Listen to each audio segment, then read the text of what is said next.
All right, welcome back to another episode of The Shadows of Jesus. My name is Jeff Martin, and today I'm joined by the one and only Carter Wine. Back again. Yeah, Bill's on vacation.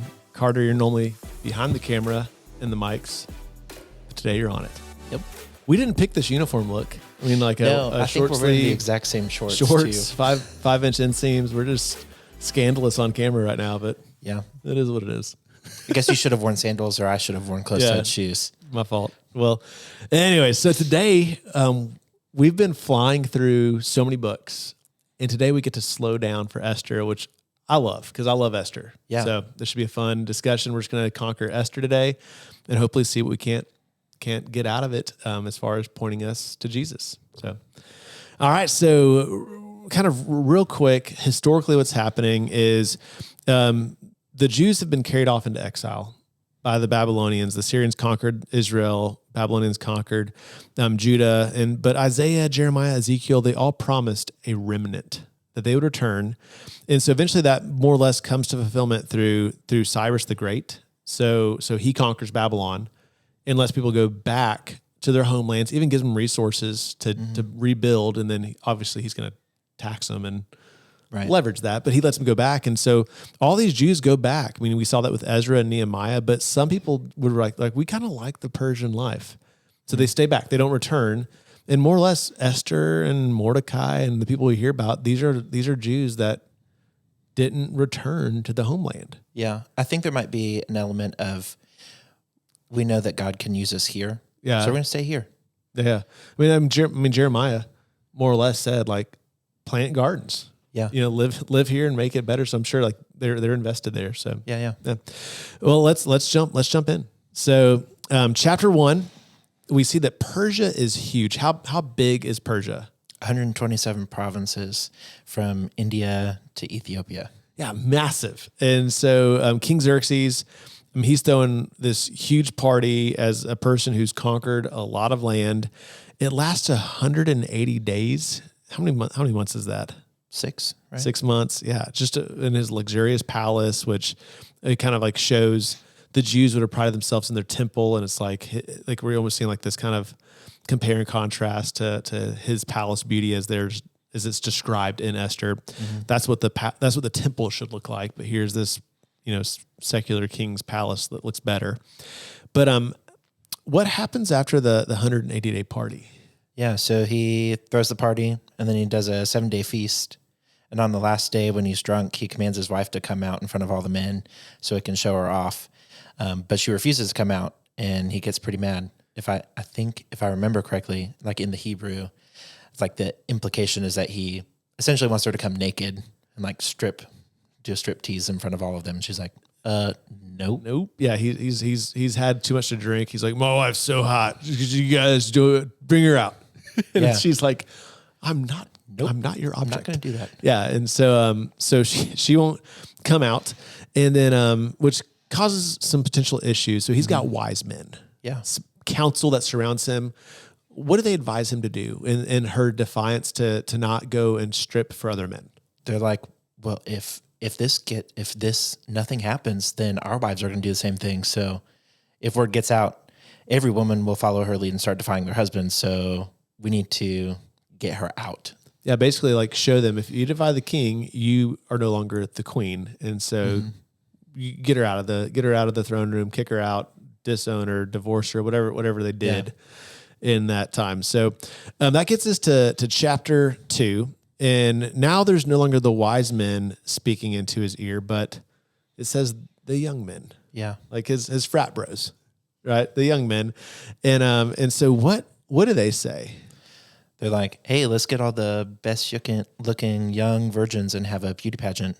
And then you can pick the girl that you want to be your next queen. Yeah. So this is basically like I don't know if this is what my wife Lucy is watching on Netflix. It's like the algorithms, but like we get all these reality shows right now. It's like top 10. It's like the dating shows where they bring in people. Do you get that too? Or is it just my family? Well, I don't watch them, so I don't get them on my list. I kind of just pretend they don't exist. So just out in my family is watching trashy shows sometimes. Love is Blind. Yeah.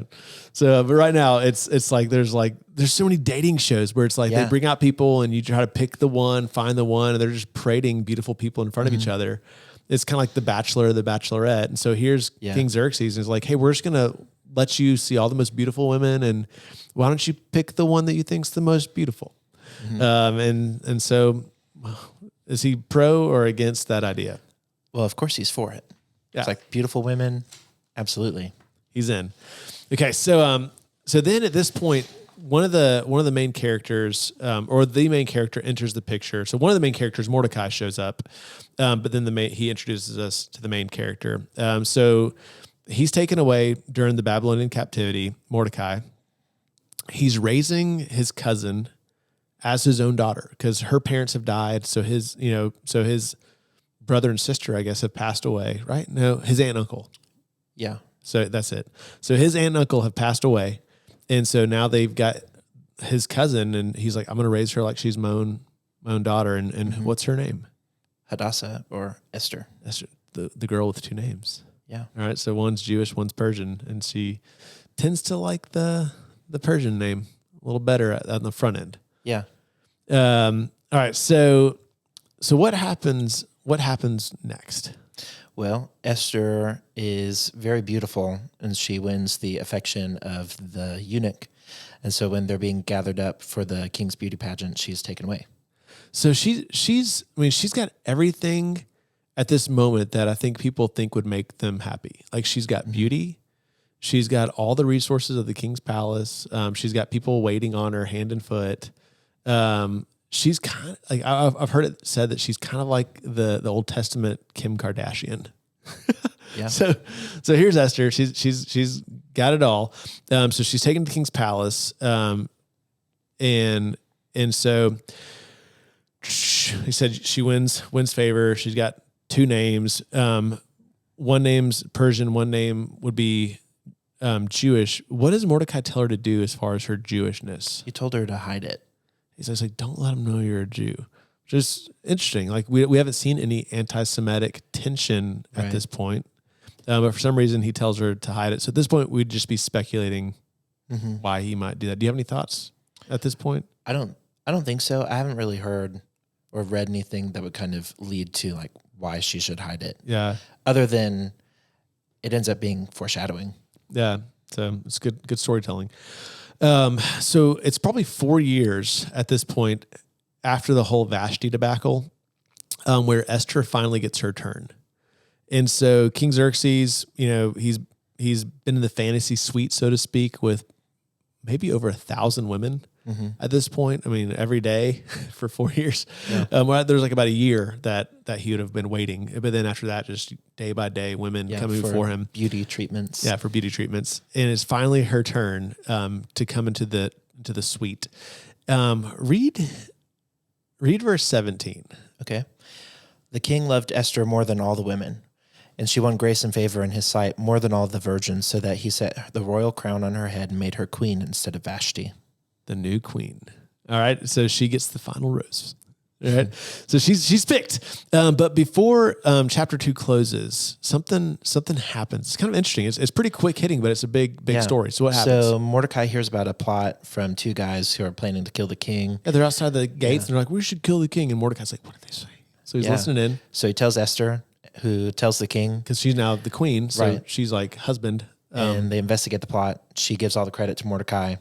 And they find out that it's true. And so they get hanged. they get whacked. And so, so what a crazy thing. Mordecai uncovers a plot. Esther helps it be proven true or make sure it's proven true.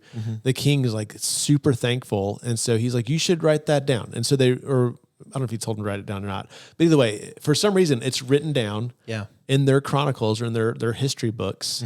And so maybe some more foreshadowing. What did you say we should? Mordecai saved the king. Yeah, tuck that away. All right. And so that gets us to chapter 3. In chapter 3, we meet, who do we meet? Haman. Dun, dun, dun. He's an Agagite. What is there anything significant for us to know about the Agagites? Yeah. So I think that the Agagites are very closely related to the Amalekites. So they're ancestral enemies of the Jewish people, who God told them to wipe them out, told King Saul to wipe them out as payback for what they did In Exodus. But he doesn't completely. And now here we are with the lineage, generational tension between the Agagites and the Jews. Yeah. So Haman, he's an anti-Semite. Is that the word? I think so. Anti-Semite. Yeah, He's anti-Semitic. Right. I can tell you that much. So he's Hitler, more or less, of the story here, and that's actually not stretching the truth. Yeah. So here's this guy. He hates the Jews, but he gets elevated to be more or less the right hand man of the king, and was he's walking around, people are bowing down to show him homage or homage. I can't speak. I don't know. My vocabulary is not big. They're bowing down to him. Yeah. What causes him to flip his lid? Where's their defiance here? Mordecai refuses to bow down to him. Yes, I'm not bowing down to that dude. And so how does Haman respond? Well, he's furious and sets out on a plot to kill the Jews. Yeah, so he goes because to the it's king. not enough to kill Mordecai. Yeah, he goes to the king. He's like, certain people. So he's not saying Jews. He's saying certain people. And then he goes, they're going to rebel against you. They're weird. They're different. They're difficult. They're dangerous. And so we should wipe them all out. And the king more or less is like, okay. Yeah, here's my ring. Yeah, here's Write all the the decree. All the resources you need. And the signet ring is basically the power of the king is given to him for the purpose of wiping out a whole group of people. What's that called? Genocide? Yeah, genocide. Yeah, it's just going to wipe out a whole group of people. And it's bad news, specifically for Esther. Why is it bad news for Esther? Because she's Jewish. So she is a Jew. So the letter goes out to the whole city of Susa, and it's not just saying soldiers, like soldiers, go kill people. It's like neighbors, friends, employers, co-workers, everybody like, hey, on this day, there's going to be a day in a couple months, on this day, if you know a Jew, kill him. Yeah. And so people are like, well, what? Like, I can't, like, it's my friend, you know, like, I love that guy. Like, I'm supposed to kill him now. And so the whole city's thrown into confusion. Everyone's freaking out. And so how does Mordecai respond to this letter when he sees it? Yeah. He publicly mourns. So he tears his clothes, put on sackcloth and ashes. He doesn't go past the king's gate, but he goes throughout the city. Yeah. In mourning. And Esther hears about it and tries to get him to stop because she doesn't know what's going on. As she hears, like, Mordecai's out there mourning. She tries to give him clothes, and he's like, I don't want them. Yeah. He's got a word that he wants to get to Esther. Word gets to Esther about the plan. And so she's like, I can't do anything about this. Like, she's like, just go to the king. She's like, I can't go to the king without permission or I might be killed. Yeah. And I'm not supposed to go for another month. Yeah. Yeah. History speaks for itself. We know if the king doesn't like what he wants, then something bad could happen. Yeah. So, verse 14, this is one of the most famous line probably in the book of Esther. It says, for if you keep silent at this time, who's speaking? Mordecai. Who's he speaking to? Esther. Relief and deliverance will rise for the Jews from another place. He's like, basically, if you don't show up, God's promised to preserve a remnant. So someone's going to show up. So Jews from another place. He says, but you and your father's house will perish. So God will protect Jews historically, but in this cultural moment, we're done for. And then he says this, and who knows whether you have not come to the kingdom for such a time as this. If I was a betting man, I would say 90% of sermons done on Esther are probably titled "For Such Time as This." Oh yeah, I would say so. Yeah. So she asked people to fast. She's like, I'm going to give it a shot. And what does she say? If I perish, I perish. So if I die, I die. All right, I'll do it. If I die, it's like jumping off a cliff, I guess. If I hit a rock, that's it. And that gets us to chapter 5. So in chapter 5, Esther goes to the king, risking her life, but she's won his favor. Like, she's good at that. That's probably her greatest skill. So he asks her to come in and ask her what she wants, and she prepares a feast for him and Haman. And the king's like, okay. Like, so what is it? What do you want from me? I'll give you up to half my kingdom. And she says, let me fix one more meal tomorrow. Then I'll make my request. And so just kind of suspense. Yeah. She's getting him to lean in. What's this about? And she's like, tomorrow. Yeah. Any thoughts? Just wait. Is there anything beyond that, do you think? I almost kind of wonder if it's just maybe like setting things in the right place, like making sure that every piece is perfectly in place where it needs to be. I think she's just good at getting guys to be like, water. Yeah. Who knows? All right. So, and so after this, Haman is just super happy. I mean, he's heading home. He's on cloud 9. He's like, I got to be with the king, and the queen invited me to an exclusive thing with just the queen and the king and her. It's like the show Suits when Mike Ross gets invited to go to dinner with Jessica. Yeah. I'm watching that show on Netflix right now. It's such a good show. Maybe not highly recommended. Yeah, I mean, it's not. At least not from here. Yeah. So anyways, I already mentioned trashy shows, so I'm sorry. I listen to Christian music. So he's happy until what? What happens that just changes the course? Well, he sees Mordecai on the way home. Yeah, and so he gets really mad. He lists all. He goes home. He starts listing off his accomplishments. Like this is all the things I've done in front of his friends and his wife. Like, look at all the wealth and the kids that I have, and this power that the king has given me, and I have this exclusive opportunity to be with the king and the queen. He's like, and none of this means a thing as long as that Mordecai is still alive. Yeah. And so, what do they tell him that he should do? That he should erect a 75-foot high gallows to hang Mordecai on. And you said that one of the translations you're reading in was like not just hanging, but impaling. Yeah. So I've loved one of the books I was looking at was talking about how most of us know of Esther from VeggieTales, and he's like, it's probably much more like Game of Thrones than VeggieTales because there's a lot of sex and a lot of impaling, like a lot of impaling. Oh yeah, and so so this is much more gruesome than probably we've led on to believe to most children. It's kind of like the flood. No one ever shows a bunch of people dying and drowning. Yeah. Anyways, so any other thoughts on this before we get into the kind of the second half of the book? I don't think so. So I know you love listening to podcasts that talk about Jewish literature, and so you can't not study the Old Testament in depth without really being introduced to what's called a chiastic structure. Right. And so the chiastic structure will typically show us what the central piece of a complex piece of literature is. Right. And so Esther's like the best catechism ever. Or not catechism, chiastic structure ever. Yeah. Do you know what the central part of Esther is? The king couldn't sleep. Like that's the whole center of the book is the king can't sleep. I mean, think about it. It's like such a seemingly insignificant detail, yet everything hinges on this moment. I think about Watergate, and it's like there's a piece of duct tape on a door, and you're like such a seemingly insignificant piece of information, yet it leads to President Nixon like resigning from office. And so it seems so small, yet the king couldn't sleep. And so, how does this central piece, the king not being able to sleep, turn everything around for Mordecai and the Jewish people? Well, because he couldn't sleep, he asked for the Chronicles to be read, so the history of his kingdom to be read.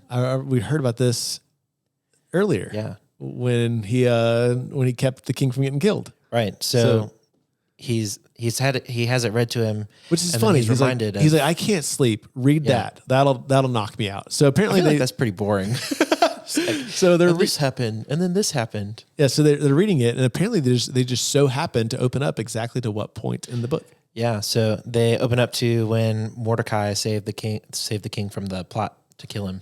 And so he's like, Mordecai, I remember that guy. It's like, what do we do for him? Yeah, did we do anything for him? They're like, no, we didn't do anything. And so then someone's scurrying out about who's scurrying in the kind of the foreshadow or the distance. Yeah, Haman's out in the courtyard. Yeah, Haman's out there, and he's like, come on in here, Haman. And he goes, hey, if I was going to honor somebody, like if I wanted to make sure that people celebrated this person properly, what would you do? And who does Haman think he's talking about? Himself. Yeah, it's like It's like me talking to my son, like, Whit, if you were going to throw a party for a 10-year-old boy, like, what would you do? He's like, this obviously is about my party. Yeah. I would do, like he'd give us. And so Haman starts listing off the things that he'd want. It's like, give him a robe, put the crown on his head, and Put him on a horse. put him on a horse that the king rode, and take him through town. march him through town, and have people be like, you're awesome. yeah. And so the king's like, that is a great idea. Go do that for Mordecai. Yeah. It's like a beautiful piece of irony. He's like, oh, it's all for me. And it's like, wait a second. No, it's for the guy that I hate the most. Yeah. And he does it. Yeah. Like he walks around leading the horse, and he's clothed in the king's clothes, and people are like saying awesome things about Mordecai. Like, this man is great and to be honored. Yeah. And so Probably through gritted teeth. and then he has to run home. Is like, think worst day ever. Yeah. Anyways, so how do you think he felt? Probably pretty stupid and definitely very angry. Yeah. He was mortified because of Mordecai. Yeah. Like there's like some fancy saying you could add into that. I made that up on the spot. Chapter 7. Haman, I mean, he's there's no time to cry. He's had to be upset, no time to cry. And so he's got to get ready for the feast, because Esther was like, let's do another feast tomorrow. And so it's time. And so he's got to get ready to go eat with the king and with Esther. He gets there, and the king once again is like, all right, what do you want? I'll give you up to half my kingdom. Yeah. And what does Esther use this moment to do? She finally tells him she says, like, her people have been given, she asked for her life and for her people to be saved because they've been given over to be destroyed, killed, and annihilated. Yeah. And the king's like, who did this? She's like, Haman. Yeah. And he's furious. Yeah. He's like, what in the world? Like, you deceptive little punk. Like, you never told me it was the Jews, or that it was my wife, so she finally reveals her Jewishness, Yeah. I almost wonder cat's out of the bag. what Mordecai would have thought. Wait, the queen is Jewish? Like, I wonder if he was like, oh no, I messed up. Oh, you mean Haman or Mordecai? Yeah, Haman. Sorry, not Mordecai. Haman. He was like, "Oh no, Yeah, this is bad." And so then the king's so mad, he's got to go clear. So he goes to the garden. He's like, I got to clear my mind. I got to put my thoughts together. And meanwhile, Haman's like begging for his life. He falls on the bed where Esther is, and so as he's falling down to beg for his life, the king walks in and sees this man on the bed. Yeah. He's like, "Are you assaulting my wife in my palace? yeah." Go have that dude hung." And so what does he get hung on? He gets hanged at the gallows, the 70-foot high gallows outside of his own house that he built for Mordecai. So more irony. And the servants were like, "Hey, there's this gallows out by his house." Just use that. Perfect. I mean, he already built the thing, and so that's. I mean, it's crazy. He wanted Mordecai to be impaled above the city, because this is higher than the palace, for all the city to see. And now here he is, the one being impaled above the city for all to see. Anything else in these chapters before we get into the final stretch, 8 through 10? All right. So chapters 8 through 10, there's one little problem. The decree to kill all the Jews on a certain day went out, Right. and the king's like, I can't change it. Law is law. And so he's like, you figure it out. If you can figure out a loophole, if you can be, more sly, crafty than Haman, go for it. And so Mordecai's now given the signet ring. Yeah. So I think it's interesting because basically Haman was doing work for the king. And so he's dead now, which means there's work to be done. Mm-hmm. And the king's like, I'm not going to do that. Yeah. So he's like, Mordecai, why don't you step in? Take my ring. So he steps in to do the work that Haman was once doing, but gets the ring, and he's now able to write a decree. What does he basically ask or decree to happen? He decrees that the Jews can defend themselves.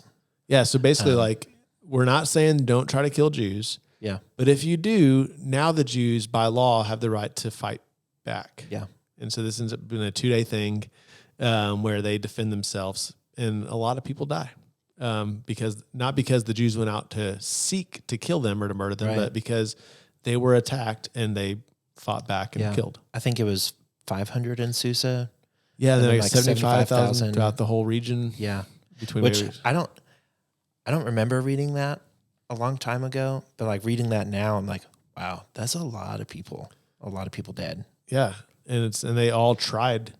It's crazy Yeah. like that. All those people tried to kill Yeah. the Jews. But they didn't plunder their riches. Yeah, Like the Mordecai or Haman had ordered that the Jews be killed and their riches plundered, but the Jews, they defended themselves and didn't plunder the riches. yeah. So Kind of And, like they were and supposed this to is- long time ago.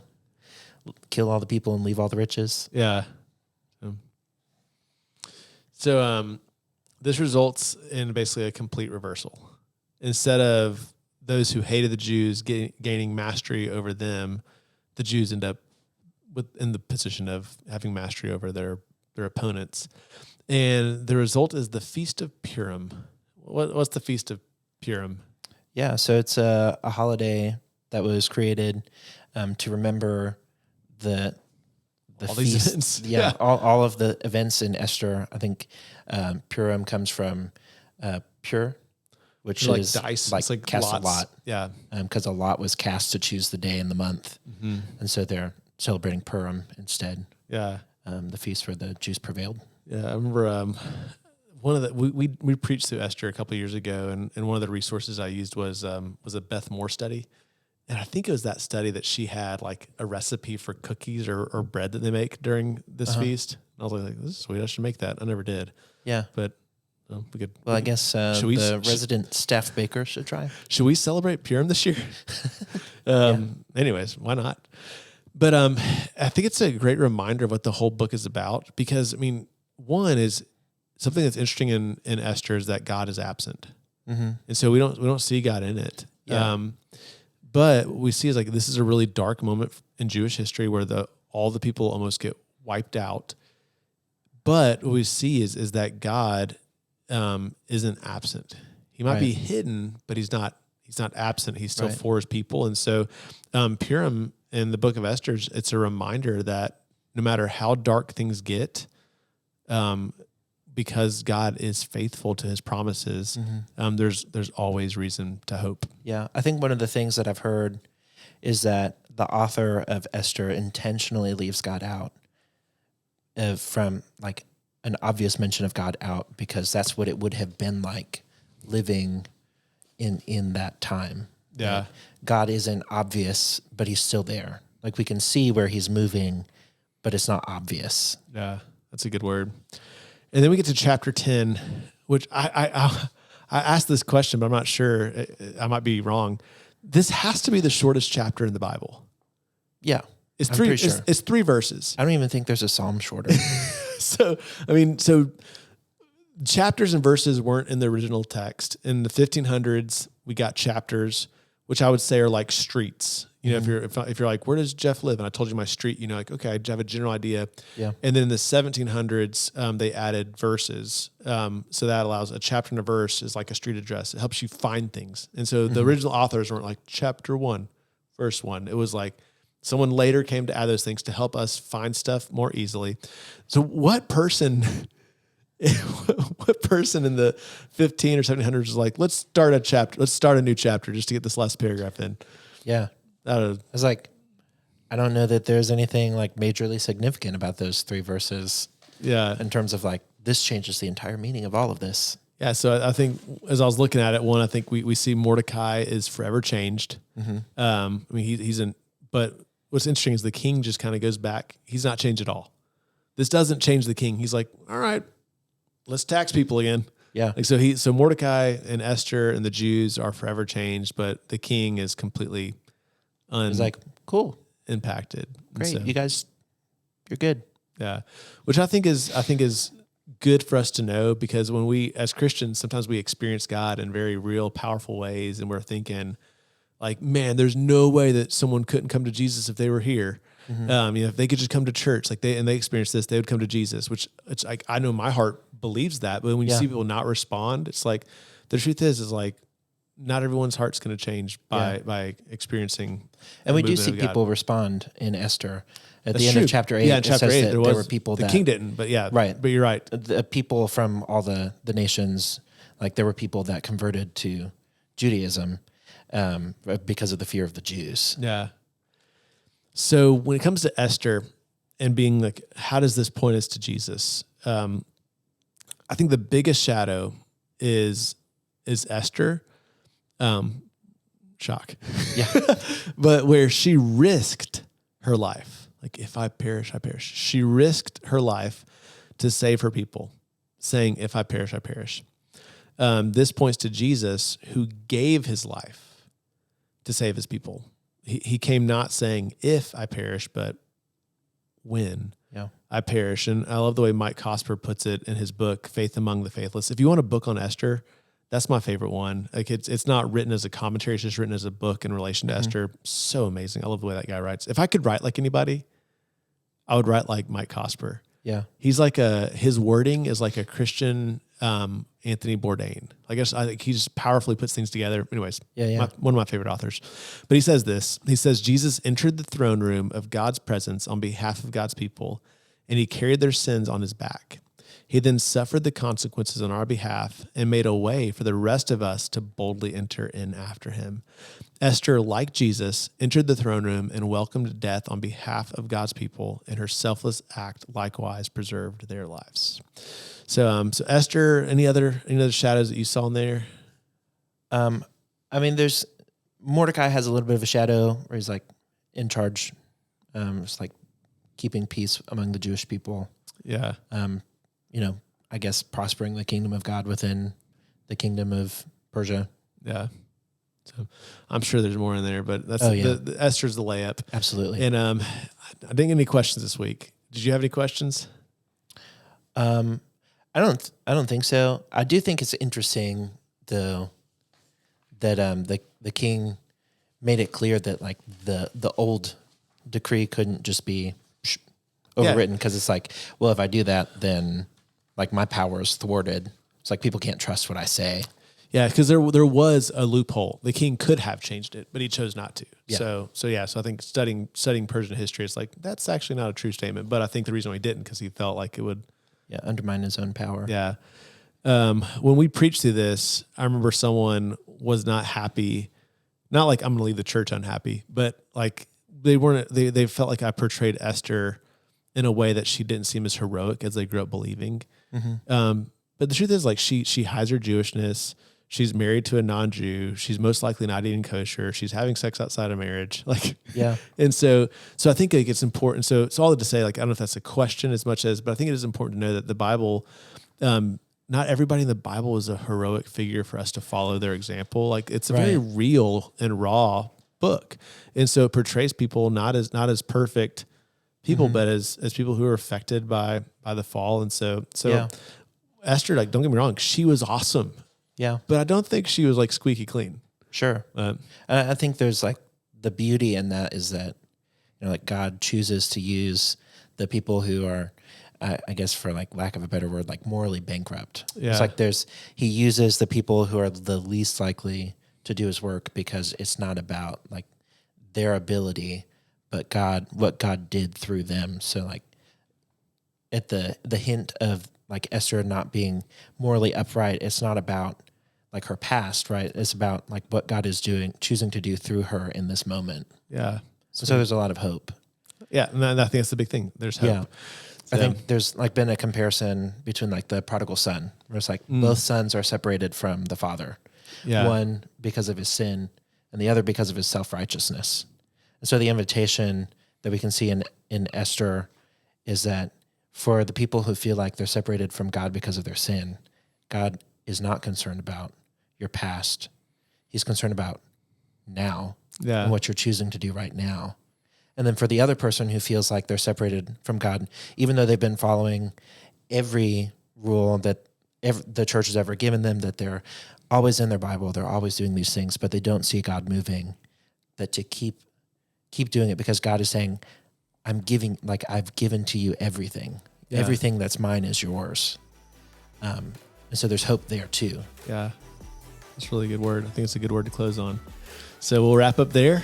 And next week we're hitting up Daniel, I think Amos, and maybe Haggai. I'm trying to think if there's a third. I feel like there's 3 books next week. I think so. But Daniel will be awesome. So some more fun stuff. So we'll see you guys next week.